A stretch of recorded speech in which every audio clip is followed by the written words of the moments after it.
शाश्वत कथा जिसे साहस कहे, संयम कहे या व्यथा। एक तालाब के किनारे की इमारत को लग गई आग, मच गई हलचल और भागम भाग।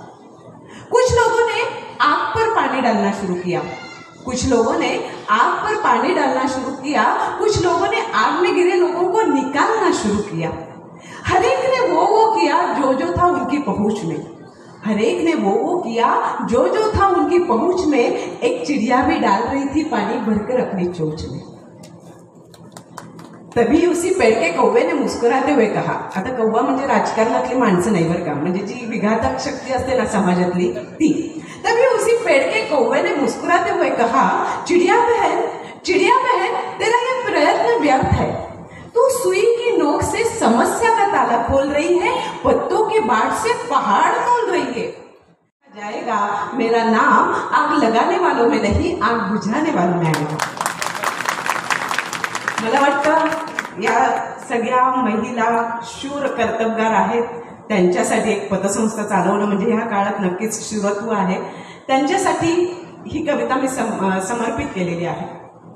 आता मला जेव्हा लक्ष्मीकांत भाई आले आणि त्यांनी सांगितलं की स्त्री सशक्तीकरणावर तुम्ही काही बोला, मी विचार केला हल्लीच्या काळात व्हॉट्सअपमुळे बरेच विद्यापीठ तयार झालेली आहेत की तुम्ही कसं वागावं कसं नाही, स्त्रियांनी कसं राहावं हे सगळीकडे झालेलं आहे आता। पण कधीतरी आपल्या संस्कृतीचा पुरातन वारसा असलेली काही वेद पुराणं जर वाचली, त्याच्यातलं एखादा अहिल्या, मंदोदरी, तारा, द्रौपदी, सीता यांचं जर तुम्ही चारित्र्याचं वाचन केलं तर आपण कसं वागायला हवं ह्या काळात सुद्धा ह्याची जाणीव त्यांच्याकडे बघितल्यावर, त्यांचं वाचन केल्यावर होतं। आणि म्हणून द्रौपदी एक तेजस्विनी हे मी मुख्य विषय निवडला। याचं कारण हे आहे की द्रौपदीच्या बद्दल खूप काही तर्क वितर्क आहेत, मालिकांमुळे झालेले गैरसमज आहेत। तर अशा वेळेला द्रौपदी कशी तेजस्विनी होती हे सांगण्याचा माझा इथे मुख्य कार्य आहे। आणि मी केवळ त्याच्यासाठी इथे आले आहे की स्त्री शक्ती तुम्ही कसं वागावं, कसं बोलावं, कसं राहावं, मला हे अजिबात सांगायचं नाही। मला हे सांगायचं आहे की तुम्ही आत्म बदला, जग बदलेल। लोकांना उपदेश करण्यापेक्षा आत्मशांत व्हा, आत्मसशक्त व्हा, तुम्ही स्वतःवरती होणाऱ्या अन्यायाला प्रतिकार करण्याची प्रेरणा निर्माण करा, ऊर्जा निर्माण करा। तुम्ही नक्कीच तेजस्वी व्हाल, दुसऱ्या कोणाच्याही आधाराची तुम्हाला गरज राहणार नाही। अर्थात मी तुमच्याशी हिंदीत न बोलते, मध्य मराठीत पण बोलेल, पण मुख्य हिंदीतून, साध्या भाषेतून, कारण की मला थोडंसं असं वाटलं बरं का की निजामपूरचे लोक आहेत, गुजराती येते, हिंदी येते, इंग्रजी येते की त्यांचं अफगाणी भाषेत बोलावं, पण मी त्यातल्या त्यात सोप्या हिंदीत तुमच्याशी संवाद साधला। संपूर्ण हिंदुस्तान की दो महान व्यक्तिरेखा है स्त्री व्यक्तिरेखा, जिन्हें कृत्या कहा जाता है। कृत्या इसलिए कि उनके कारण दो महायुद्ध हुए। एक महानायिका है भूमि कन्या सीता, जो सहनशीलता की देवी है, और दूसरी है अग्नि कन्या द्रौपदी, जो तेजस्विनी है। महाभारत ये काव्य ने इतिहास है। इसमें शूर, कायर, दुर्जन, सज्जन, सुंदर, कुरूप, संत, चंचल ऐसी अनेक व्यक्तिरेखाएं हैं, अनेक स्त्री पुरुषों का चित्रण है, जिसके कारण हमें ध्यान में आता है कि महाभारत में कोई भी व्यक्तिरेखा बिल्कुल सज्जन या बिल्कुल दुर्जन ऐसी नहीं है। इसीलिए कहीं ना कहीं असामान्य होते हुए भी उस व्यक्ति का सामान्यत्व हमारे ध्यान में आता है। महाभारत की कथा हम जब सुनते हैं तो सबसे पहले ये वाक्य ध्यान में आता है कि व्यासोच्छिष्टम जगत सर्वम, यानी महाभारत में जो नहीं है वो पूरे विश्व में कहीं पर भी नहीं है। महाभारत की लड़ाई ये एक पारिवारिक और राजकीय सत्ता संघर्ष का परिणाम था। महाभारत में अनेक पुरुष पात्र है जो सामर्थ्यशाली है, प्रभावशाली है, जैसे कृष्ण है, द्रोण है, भीष्म है, कौरव है, पांडव है, विदुर है, संजय है, अश्वत्थामा है, धृतराष्ट्र है, द्रुपद है, धृष्टद्युम्न है, अनेक व्यक्तिरेखाएं हैं। ये पुरुष पात्र संख्या में ज्यादा है और सामर्थ्य में भी, लेकिन महाभारत में स्त्री व्यक्तिरेखा बहुत अल्प संख्या में है, प्रभाव में ज्यादा है।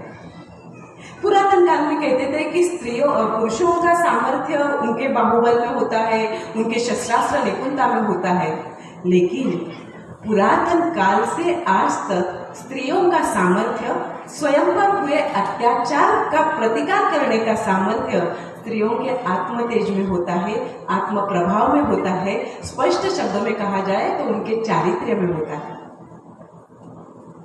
महाभारत की 3 प्रमुख स्त्री व्यक्ति रेखाएं हैं, एक गांधारी, दूसरी कुंती, तीसरी द्रौपदी।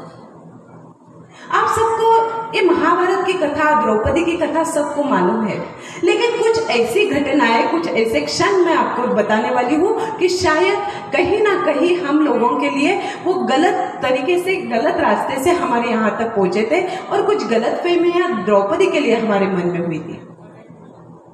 द्रौपदी का जन्म कैसे हुआ? एक यज्ञ कुंड से। यज्ञ कुंड से हुआ, अग्नि की ज्वाला से वो प्रकट हुई, इसलिए वो बिल्कुल उस ज्वाला की तरह तेजस्वी, श्यामावर्णी। द्रौपदी यानी द्रुपद कुल की राजकन्या द्रौपदी, यज्ञ से द्रुपद की कन्या इसलिए याज्ञसेनी। कृष्णा पांचाल कुल की कन्या इसलिए पांचाली, दिखने में अत्यंत सुंदर, लावण्यवती, आवाज ऐसी कि एखादा गंधर्व सुर लगा रहा हो। उसके शरीर से नील कमल की महक आती थी, वो दूर दूर तक जाती थी। इतनी सुंदर द्रौपदी, एक राजकन्या, एक राजस्नुषा, लेकिन वनवास उसके नसीब में था। द्रौपदी का विवाह वनवास में हुआ, आप सबको मालूम है। जब द्रौपदी का स्वयंवर हुआ, अर्जुन ने स्वयंवर में उसे जीता, तब द्रुपद के राज्य में एक कुम्हार के घर में 5 पांडव ब्राह्मणों के वेश में रहते थे। किसी को पता नहीं था कि ये ब्राह्मण नहीं, ये पांडव है। 4 घर से लाई भिक्षा, ये उनका चरितार्थ था। और जब द्रौपदी इसको लेकर अर्जुन और चारों भाई घर पर आए, थोड़ा सा माता कुंती को चौंकाने का, एक सरप्राइज देने का प्रयत्न हुआ कि माँ देखो आज हमने क्या लाया है, और पीछे मुड़े बिना कुंती माता ने कह दिया 5 भाई में बांट लो। अब 5 भाई में बांट लो, ये माता की आज्ञा थी, लेकिन 5 भाइयों से शादी कैसे करेगी? तर्क वितर्क होने लगे। स्वयंवर के बाद विवाह के लिए जब द्रुपद राजा चर्चा करने लगे, तब 5 पांडवों की दृष्टि द्रौपदी पर थी, और द्रौपदी के लिए हरेक के मन में अभिलाषा निर्माण हुई। ये बात कुंती की नजर से छूटी नहीं और अपने मत पे वो अटल रही। आखिर अपनी माता के आज्ञा का पालन और कुलगुरु की सलाह अनुसार द्रौपदी का विवाह 5 पांडवों से संपन्न हो गया। किसी एक के साथ अगर द्रौपदी का विवाह होता तो कलह के बीज बोए जाते, लेकिन द्रौपदी के कारण पांडवों में अभेद्यता रही, एकत्व रहा। कुंती ने पांडवों का जतन किया था, लेकिन द्रौपदी ने पांडवों को सर्वनाश से बचाया। द्रुपद राजा का सामर्थ्य भी पांडवों को मिला था। इसके बाद खांडव वन जो जगह मिली थी, उसका दाह कर उसका जलाकर इंद्रप्रस्थ नाम की एक अत्यंत सुंदर राजधानी पांडवों ने तैयार की। संपूर्ण विश्व पर अपना अधिकार हो, इस इच्छा से राजसूय यज्ञ का आरंभ किया। राजसूय यज्ञ अत्यंत सुंदर संपन्न हुआ। उसका समापन समारोह जब इंद्रप्रस्थ में हुआ, तब विश्व के श्रेष्ठतम राजा पांडवों का श्रेष्ठत्व मान्य करने के लिए इंद्रप्रस्थ में उपस्थित थे। पांडवों को मिली जगत मान्यता, उनको मिले श्रेष्ठ उपहार, धन देखकर वहां पर उपस्थित दुर्योधन की आंखें खुली की खुली रह गई। मन में एक ईर्ष्या, मत्सर की भावना जलने लगी। राज सम्राज्ञी का मुकुट धारण करने का एक सुंदर परम भाग्य का क्षण द्रौपदी के जीवन में आया, लेकिन इस क्षण को नियति की नजर लग गई। हुआ यूं था कि इंद्रप्रस्थ राजधानी में मयासुर ने जो मय सभा का निर्माण किया था, यह मय सभा थी एक आभासी दुनिया, एक भासमय जग, जहां पर पानी ऐसा लगता था वहां पे पानी नहीं था, जहां पर फर्श है वहां पर पानी रहता था। और हुआ यही कि जब इस इंद्रप्रस्थ के मय सभा को देखने के लिए दुर्योधन निकला, एक जगह पर कृत्रिम तालाब था, उसे लगा अपने वस्त्र भीग जाएंगे, वस्त्र ऊपर करके चलने लगा। दूर से देख रहे भीमसेन जोर जोर से हंसने लगा। दुर्योधन मन ही मन अपमानित हुआ, क्योंकि वहां पर पानी था ही नहीं। बिल्कुल अपमानित होकर एक फर्श पे अपने पैर रखने गया कि धम से पानी में गिर गया। वहां से जाने वाले अर्जुन, द्रौपदी अपनी दासियों के साथ जा रही थी, वे सब हंसने लगे। यहाँ पर आपको ध्यान में रखना है कि हर एक व्यक्ति कहता है कि महाभारत द्रौपदी के कारण हुआ, क्योंकि जब दुर्योधन पानी में गिर गया तो अंधे का पुत्र अंध, ऐसे द्रौपदी ने कहा था, इसलिए महाभारत हुआ। लेकिन ऐसा नहीं है। द्रौपदी ने कोई भी असभ्य भाषा का उच्चारण महाभारत में नहीं किया है। हाँ, एक अनायास हंसी अपने दासियों के साथ जाते जाते फिसल के गिर पड़े तो उनको आ गई थी, एक असंस्कृत हास्य था। लेकिन ये शब्द द्रौपदी ने कभी भी नहीं निकाले हैं। हम लोग मालिका में देखते तब ये प्रसंग आता है, इसलिए मैंने ये कहा। द्रौपदी ने ये शब्द नहीं कहे, लेकिन आगे जाकर जोर से दीवार को टकराया, क्योंकि वो दरवाजा था ही नहीं। और जब भीमसेन ये देख रहा था तो हंसकर कहने लगा कि दुर्योधन, आप धृतराष्ट्र पुत्र हो ना, इसीलिए मैं आपको बताता हूँ कि बाहर जाने का द्वार यहाँ से नहीं, यहाँ से है। दुर्योधन अपमानित इसलिए हुआ कि उसे लगा कि भीमसेन कहना चाहता है कि मैं अंधे का पुत्र अंधा हूँ। और अपमान की ज्वाला उसके मन में भड़कने लगी, बदला लेने की आग उसके मन में भड़कने लगी और कपट युद्ध का आमंत्रण दिया गया। कपट युद्ध का आमंत्रण युधिष्ठिर ने सहर्ष स्वीकार किया। दुर्योधन की ओर से शकुनी खेलने वाले थे, इसी का आधार लेकर युधिष्ठिर भी किसी को अपने साथ लेकर युद्ध खेल सकते थे, लेकिन युधिष्ठिर ने ऐसा नहीं किया। युधिष्ठिर ना तो युद्ध के जानकार थे, ना उसमें निपुण थे, और हुआ परिणाम ऐसा ही। युधिष्ठिर क्रम से हारते गए। संपूर्ण राज्य, संपूर्ण संपत्ति, अपने भाई, स्वयं को वो हारते चले गए। उनके लिए कुछ पास बचा ही नहीं, इसलिए युद्ध समाप्ति की घोषणा की। ऐसे कैसे युद्ध समाप्त हो सकता है? शकुनी मामा बोले, मेरे पास युद्ध में लगाने के लिए कुछ भी नहीं है। और एक चीज है, द्रौपदी। और अपना होश भुलाकर युधिष्ठिर ने द्रौपदी को दांव पर लगा दिया। द्रौपदी, एक भार्या अपनी पत्नी को दांव पर लगा दिया युधिष्ठिर ने। वो दांव पर लगाने वाली चीज थी। जीवित स्त्री को कभी दांव पर लगाया जा सकता है? जिस भारत में यत्र नार्यस्तु पूज्यन्ते रमन्ते तत्र देवताः, ऐसा कहकर नारी का सम्मान होता है, वहां पर एक मानिनी, एक कुलस्वामिनी, एक राजसूषा, एक पतिव्रता, एक राज सम्राज्ञी दांव पर लगाई गई, द्यूत जैसे हीन दर्जे के खेल में। ये क्षण भारतवर्ष के इतिहास में काला क्षण बनकर रह गया। और परिणाम स्वाभाविक था, द्रौपदी दांव में हार गई। आनंद के चित्कार राजसभा में उठने लगे। द्रौपदी को राजसभा में बुलाया जाए।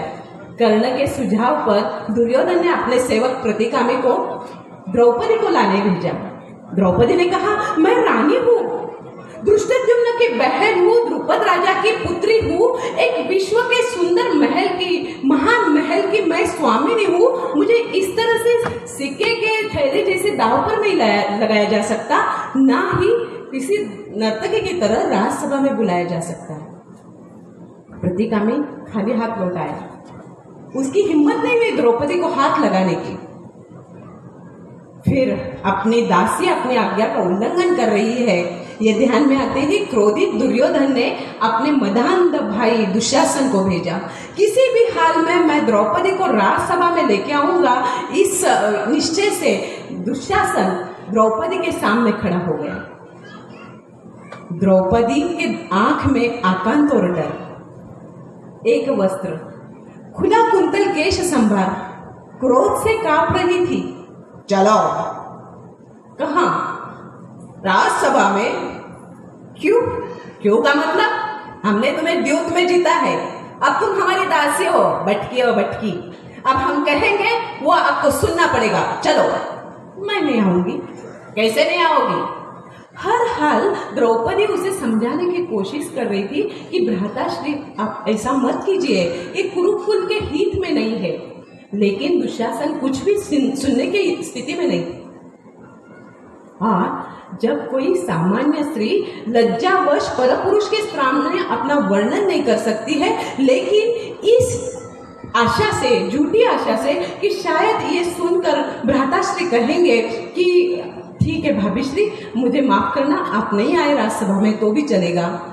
वे कहने लगी अगतिकता से, लज्जा से, डर से, भ्राताश्री मैं रजस्वला हूँ, एक वस्त्र हूँ, ऐसी स्थिति में तुम कुरुकुल के वधू को राजसभा में लेके जाएंगे?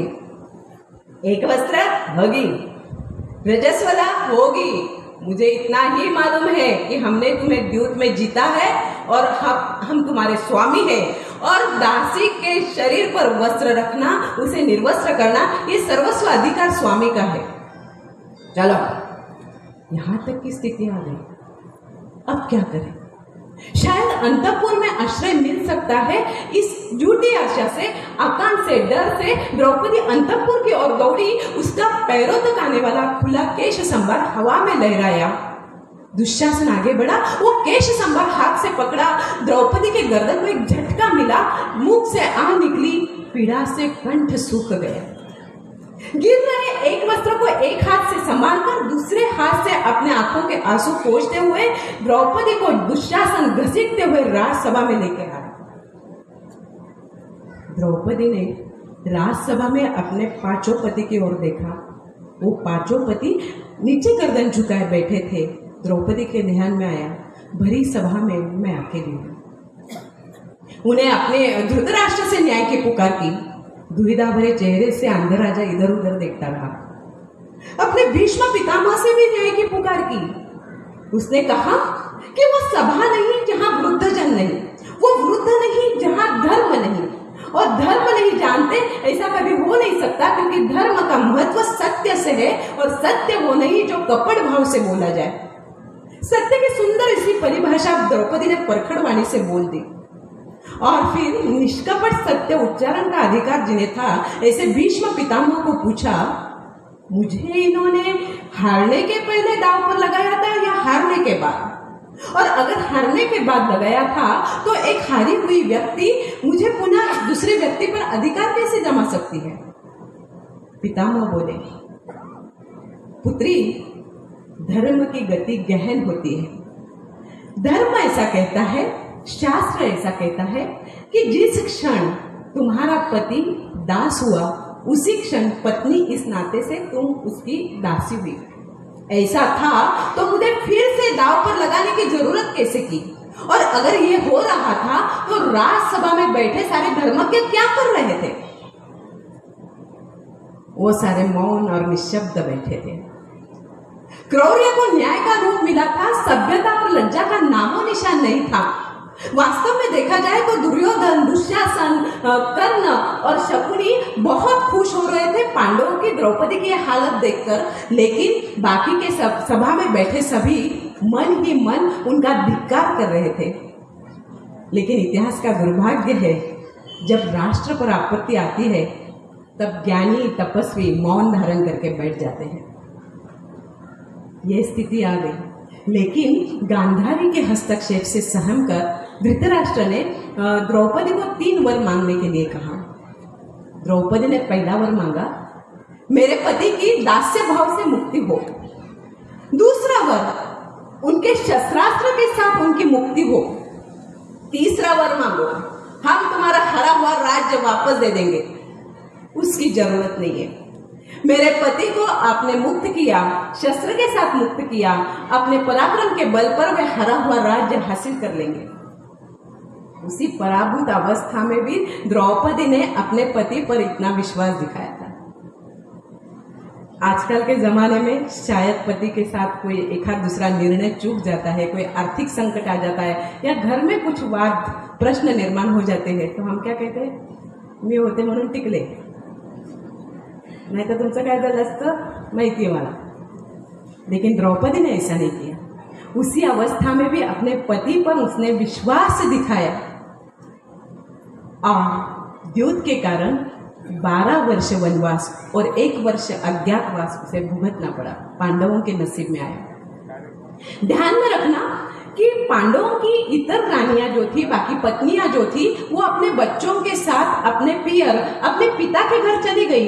एक द्रौपदी थी, वो सिर्फ अपने पति की छाया बनकर 12 वर्ष के वनवास और 1 वर्ष के अज्ञातवास के लिए पांडवों के साथ निकल गई, अपना पतिव्रता धर्म निभाने के लिए।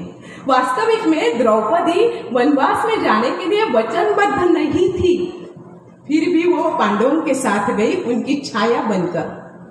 13 साल तक अपने छोटे छोटे पुत्रों को बाजू में रखा, दूर रखा, लेकिन पति का साथ निभाया। और जब मैं सत्ता और वैभव उपभोगने के लिए तुम्हारे साथ रही, उपभोगने के हिस्सेदार रही, उसी तरह तुम्हारे अपमान और कष्ट सहने में भी मैं हिस्सेदार रहूंगी। ये उसकी इच्छा थी।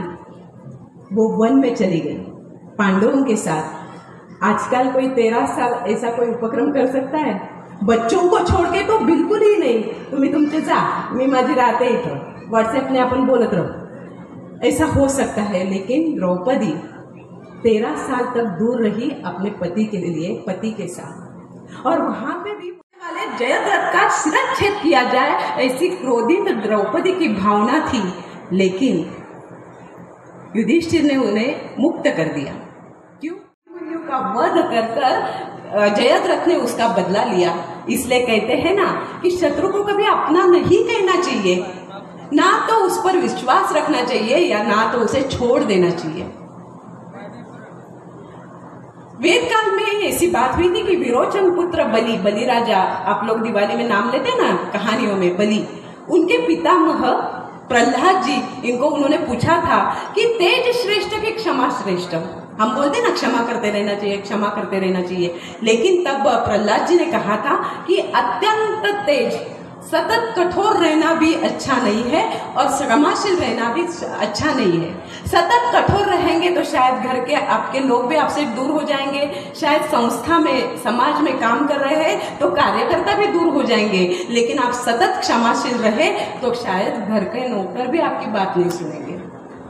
तो इनका एक सुवर्ण मध्य समतुल आपको करना पड़ेगा। सतत क्षमाशील या सतत तेज नहीं रहते आना चाहिए।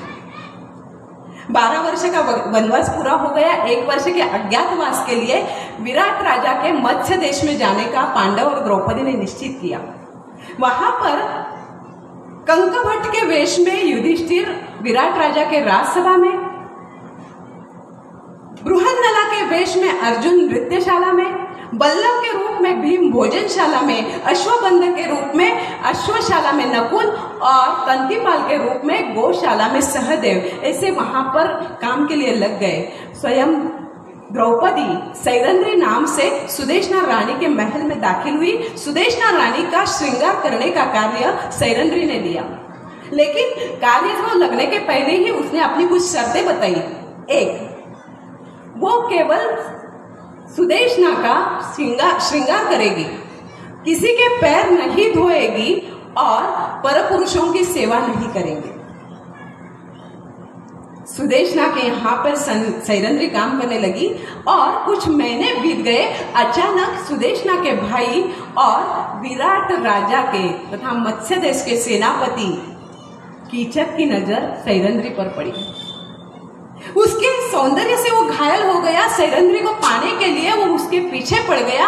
कहां से द्रौपदी स्वयं को बचाती रही, लेकिन कहीं ना कहीं वह असंभव हो रहा था कि कीचक से कैसे बचा जाए, क्योंकि सुदेशना रानी का वो सगा भाई था। अब विराट राजा के दरबार में शायद मुझे रक्षण हो सकता है, मेरा रक्षण हो सकता है, ऐसी झूठी आशा से द्रौपदी विराट राजा के दरबार में दाखिल हुई। वहां पर उपस्थित कंकभट्ट के वेश में युधिष्ठिर और विराट राजा ने उसका रक्षण करने के लिए असमर्थता दिखाई।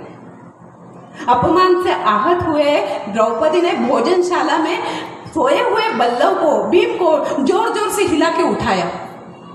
देवी आप? हाँ, मैं पूछने आई हूँ, ऐसा कौन सा पाप मैंने किया है जो आप जैसे निष्क्रिय पतियों से मेरी शादी हुई है? ऐसे कौन से गुनाह किए हैं, कौन से अपराध किए हैं मैंने?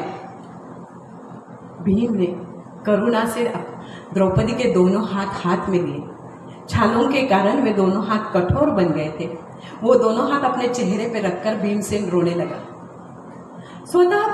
स्वतः हम लोग जैसे जिस तरह से रह रहे हैं, उस तरह से जब अवस्था हमारी विकट हो जाती है तब रोते रोते हम क्षमा मांगते हैं। उसी तरह से भीमसेन कहने लगा, हमें क्षमा करे देवी, हम निष्क्रिय है, नालायक है, सभी के सामने तुम्हारी विटंबना होती रही, हम देखते रहे। और फिर द्रौपदी ने, सैरंध्री ने कीचक की घटना बताई। द्रौपदी और भीमसेन ने कीचक वध की योजना बनाई और योजना के अनुसार द्रौपदी ने कीचक को भोजनशाला में बुलाया। वहां पर पहले से ही मौजूद थे भीमसेन, उन्होंने कीचक का वध किया। कीचक के वध की वार्ता 105 अनुकीचकों को समझी। वे दौड़ते हुए भोजनशाला की ओर आए। वहां पे देखा कीचक का शव पड़ा है, लेकिन वहां पर सैरंध्री भी उपस्थित है। ये देखकर उनके ध्यान में आया कि इस सैरंध्री के कारण ही कीचक का वध हुआ है। और फिर उन्होंने सैरंध्री को बांध दिया, कीचक के साथ जलाने की तैयारी कर दी। वहां से भी भीमसेन ने सैरंध्री को छुड़ाया। दूसरी एक बात है, रहते थे, लेकिन जो श्रेष्ठ धनुर्धर पराक्रमी है, पराक्रम से सबके यहाँ पर सब पूरे जगत में जिनका नाम है, ऐसे अर्जुन को नपुंसक, पौरुषहीन, ऐसे बृहन्नला के वेश में देखकर द्रौपदी के मन को कितनी पीड़ा होती होगी। नगर से रास्ते में जा रहा है, कोई उसकी मजाक उड़ा रहा है, कोई हंस रहा है, और वो श्रेष्ठ धनुर्धर अर्जुन है। द्रौपदी के मन को कितनी पीड़ा होती होगी। आप भी देखो, कभी हम लोगों को कोई बोल देता है, अरे फार सावळे दिसायला लागले का तू, तरी आपल्याला वाईट वाटतं। लेकिन अपना इतना श्रेष्ठ धनुर्धर पराक्रमी पति बृहन्नला के वेश में है, द्रौपदी के मन को कितनी यातना होती होगी।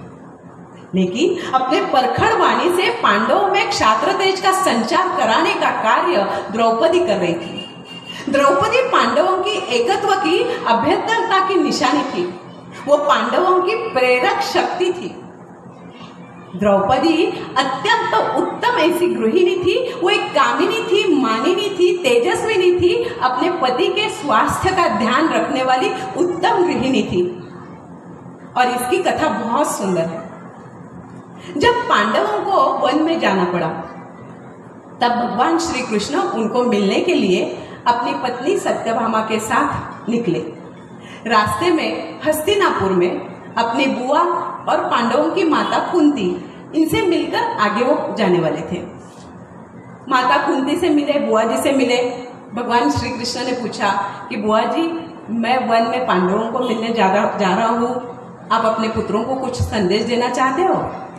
तब बुआ जी ने कहा, मेरे पुत्रों को कहना कि आपस में कभी मत झगड़ना और अपनी उन्नति की ओर ध्यान देना, और एक हाथ निर्णय लेने में कुछ कठिनाई होती हो तो मेरी बहू द्रौपदी को पूछकर वो कहे वैसा निर्णय लेना। आजकल ऐसा हो सकता है, कोई अपने बहू को बोल सकता है कि मुला तुला लक्षात नाही आलं तर माझी सुनबाई म्हणे तसं तू कर आई।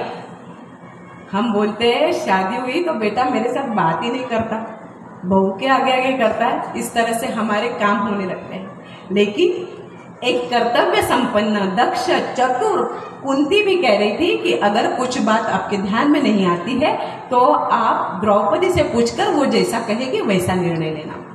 ये बात सारी सत्यभामा सुन रही थी। वो मन ही मन थोड़ा मुस्कुरा रही थी। कुंती से मिलकर वे पुनः रथ में बैठे वन की ओर जाने लगे। भगवान श्री कृष्ण और सत्यभामा ही थे रास्ते में। सत्यभामा ने कहा, आपने सुना बुआ जी ने क्या कहा? क्या? एक हाथ बात पति के ध्यान में ना आए, उनके परे हो तो पत्नी को पूछकर वो कहे वैसा निर्णय लेना चाहिए। भगवान कुछ बोले नहीं, मन ही मन मुस्कुराए। वन में गए, पांडवों के साथ श्री कृष्ण चर्चा कर रहे थे। तब द्रौपदी को बाजू में लेकर सत्यभामा ने कहा, मुझे तुमसे फुर्सत में थोड़ी सी बात करनी थी, एकांत में बात करनी थी, कब कर सकते हैं? भाभी श्री, दोपहर को हम नदी पर पानी भरने जाएंगे, तब बात करेंगे। और जब वो पानी भरने गए तो सत्यभामा ने जल्दी जल्दी द्रौपदी को पूछा, तुम बताओ तुम्हें कुछ ऐसा मंत्र आता है वशीकरण वाला, या तुमने कुछ जड़ी बूटी दूध में घोलकर अपने पति को दिए है, या पान में कुछ डाल के कुछ खाने के लिए दिया है, या कुछ जादुई चीज तुम्हारे पास है, तुमने क्या किया है मुझे बताओ। भाभी श्री, आप क्या पूछ रहे हो? क्या पूछना चाहते हो? ये सारे पांडव इतने शूर है, पराक्रमी है, कुंती स्वयं इतनी दक्ष चतुर है, लेकिन ये सारे तुम्हें पूछकर निर्णय लेते हैं, वैसा ही निर्णय लेकर उस पर अमल करते हैं। तो ये सब कैसे संभव है? कौन सी जादुई छड़ी है तुम्हारे पास? मैं ये सब श्री कृष्ण पर आजमाना चाहती हूँ। अब भगवान श्री कृष्ण पर आजमाना है तो उनके पत्नी का ही काम संभव हो सकता है, बाकी के तो काम का ही नहीं है। तब द्रौपदी ने कहा, भाभी श्री, मैंने एक मंत्र का जाप किया है और उस मंत्र के बल पर मैंने ये सब हासिल किया है। वो मंत्र क्या है मैं आपको बताती हूँ। जब द्रौपदी का स्वयंवर हुआ तब द्रुपद राज्य के यहाँ पे कुम्हार के घर में पांडव ब्राह्मण के वेश में आश्रित थे।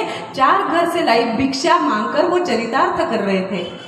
जब उसे घर लाया गया, पहले ही दिन द्रौपदी एक राजकन्या को 4 घर से लाई हुई भिक्षा से भोजन करना था, उसे परोसना था। कुंती ने आज्ञा की कि आप भोजन परोसो। द्रौपदी ने भिक्षा इकट्ठा की, उसके 2 समान हिस्से किए। एक हिस्सा, आधा हिस्सा बाजू में रख दिया, दूसरे आधे हिस्से के समान हिस्से किए। कुंती ने पूछा, ये आधा हिस्सा क्यों रखा है? द्रौपदी बोली कुछ नहीं, लेकिन नजरों से भीम की ओर इशारा किया। कुंती माता समझ गई, अपनी बहू गृहस्थी चलाएगी। जब भोजन चल रहा था, कुंती निरंतर द्रौपदी की ओर देख रही थी। द्रौपदी बड़ी शांति से भोजन कर रही थी। एक हाथ दूसरे को देती थी तो गले के नीचे कौर भी नहीं उतरता था, या तो फिर वो भाग भी जाती थी अपने घर से। लेकिन द्रौपदी ने ऐसा कुछ नहीं किया, बड़े शांत चित्त से वो भोजन कर रही थी। रात्रि के समय कुंती ने पूछा, अब हम सोएंगे कैसे? माताश्री, मैं सब व्यवस्था करूंगी, आप चिंता मत करें। और श्वापदों की 5 खालें एक कतार में बिछा दी, एक खाल सिरहाने की ओर, एक खाल पैरों की ओर, और कह दिया, ये 5 जन यहाँ पे कतार में सोएंगे, आप सिरहाने पर सो जाना, मैं पैरों के पास सो जाऊंगी। उसने सोचा था कि विधाता ने अगर मुझे इस घर में भेजा है तो मैं इस घर का स्वर्ग बना के रहूंगी, और इसीलिए भाभी श्री, ये सब जागने के पहले मैं उठ जाती हूँ। इन सब के आय व्यय क्या है, इनकी रुचि और रुचि क्या है, ये मैं सब जानती हूँ। अपने माता से ये कितना प्रेम करते हैं ये भी मैं जानती हूँ। इंद्रप्रस्थ में हमारे घर में 88,000 साधु भोजन के लिए आते थे। 30,000 साधुओं के झोपड़े में सीधा पहुंचाया जाता था, और ये काम करने के लिए 10,000 दासियां मेरे पास थी। और इन दासियों के नाम, उनकी रुचि, उनकी घर की परिस्थिति, इन सब की जानकारी मैं रखती थी। इतना ही नहीं, महल के जो राज सेवक थे उनके लिए भी मैं ध्यान रखती थी, उन पर मेरी नजर रहती थी। और इसी तरह से जब ये सब मैं काम करती थी तो मुझे रात्रि में सोने के लिए या तो दिन में विश्राम के लिए समय नहीं मिलता था। इसीलिए एक हाथ निर्णय लेने में अगर कुछ तकलीफ पांडवों को हो जाती है, कुंती को हो जाती है, तो वो मेरा उस पर अभिप्राय क्या है पूछ लेते हैं। उनको मालूम है कि मैं जो कुछ भी निर्णय दूंगी मेरे कुल के हित का ही रहेगा। इसीलिए मैंने इस मंत्र का जाप किया है। वो मंत्र है सेवा मंत्र। मैं पूरी जिंदगी मेरे कुल की सेवा के लिए काम करती रही हूँ। मैंने अपने होश हवास सब अपने कुल की सेवा में बिता दिए हैं, और ऐसे कुल की सेवा करते करते मेरी पूरी जिंदगी बीत जाए, ऐसे मनीषा रख के मैं काम कर रही हूँ। इस उम्मीद से मैं काम कर रही हूँ, और यही कारण है कि ये 5 पांडव और कुंती माता आंख मूंद कर मुझ पर विश्वास करती है। आप भी अगर ये सेवा मंत्र अपनाएंगे ना तो भगवान श्री कृष्ण अपने हो जाएंगे। क्योंकि मैं करती हूँ ऐसा कहकर अहम भाव का हम ज्यादा उच्चारण करते हैं, लेकिन हम करेंगे ऐसा कहते हैं तो एकत्व की भावना आती है, अपनेपन की भावना आती है। इसीलिए परिवार संगठित हो सकता है। अभी हम देख रहे हैं परिवार एकल परिवार हो रहे हैं। यहाँ पर एकल परिवार में ये मैं मेरा मुझे वैसा ऐसी भावना हो गई है। लेकिन परिवार संगठित रखे तो हम ये भावना यहाँ पर आनी चाहिए, और ये भावना अपने परिवार को संगठित रखने के लिए अत्यंत महत्वपूर्ण होती है। द्रौपदी परिवार को संगठित रखने में कामयाब हुई, यशस्वी हुई। द्रौपदी के अनेक विलोभनीय पहलू हैं, लेकिन उसके विशाल मन की साक्ष्य कृतवर्मा कृपाचार्य के साथ अश्वत्थामा निकला। रास्ते में रात्रि के समय विश्राम के लिए वे एक पेड़ के नीचे रुक गए। कृतवर्मा और कृपाचार्य गहरी नींद से सोए थे, लेकिन पांडवों को सजा कैसे दे, ऐसे विचार में जब अश्वत्थामा था, उसे नींद नहीं आ रही थी। अचानक दृष्टि ऊपर गई, पेड़ के ऊपर कोई एक पंछी पंछियों के घोंसले में अपनी चोंच डालकर उनके अंडे फोड़ रहा था, नीचे फेंक रहा था, पंछियों को खा रहा था। एक अधम सी नीच कल्पना अश्वत्थामा के मन में आई और रातों रात उसने पांडव की सेना पर हमला किया।